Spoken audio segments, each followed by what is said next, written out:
প্রয়োজনীয় পানির অভাবে তিস্তা ব্যারেজের 52টি গেট বন্ধ রাখা হয়েছে। এতে তিস্তা ব্যারেজের ভাটিতে লালমনিরহাট, রংপুর এবং বগুড়ার বিস্তীর্ণ এলাকায় বাড়ছে মরুকরণ প্রক্রিয়া।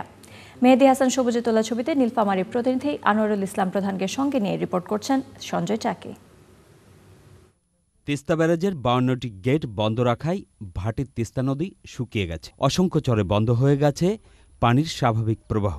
আর যে কারণে রংপুরের কাউনিয়ার পাঞ্জরভাঙ্গার এই কৃষককে নদীতে গোসল করতে যেতে হচ্ছে ঘটি নিয়ে। গোসল করবো আমরা।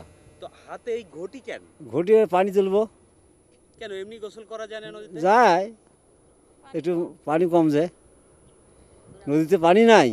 হ্যাঁ, ওই জন্য ওই ঘটি দিয়ে তুলে গাও ধই, গোসল করি আমরা। পানির এই সংকটে আরেক বৃদ্ধ এখন আর গোসল করেন না তিস্তায়। এখন করে টিউবওয়েলই করা লাগে। এখন তাছাড়া নদীতে তো পানি নাই, গোসল করার তো জায়গা নাই। টিউবওয়েল ছাড়া তাই উপায় নাই, তো টিউবওয়েলে গোসল করি আমরা। নদীকে পানি থাকলে অনেক জেলে টেলে মাছ টাছ ধরতো, মাছ টাছ মারতো, বিক্রি করে সন্তান পালতো। লালমনিরহাটের হাতীবান্ধা উপজেলার পারুলিয়ার এই কৃষকের মাথায় হাত।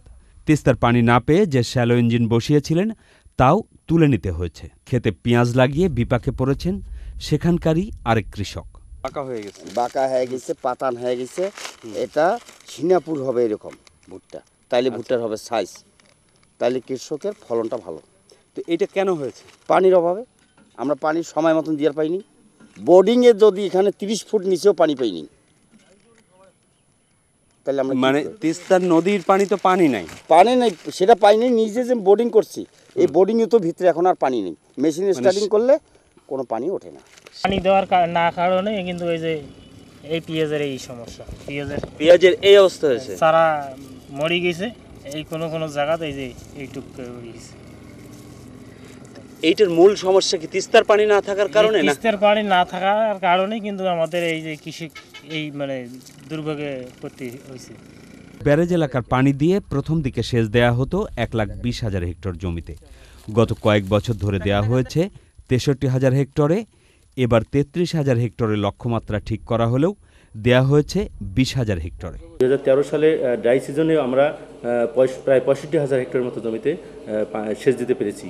এবছরে আমরা যেটুকু পানি পেয়েছি তাতে আমরা প্রায় 20,000 হেক্টর কভার করতে পেরেছি।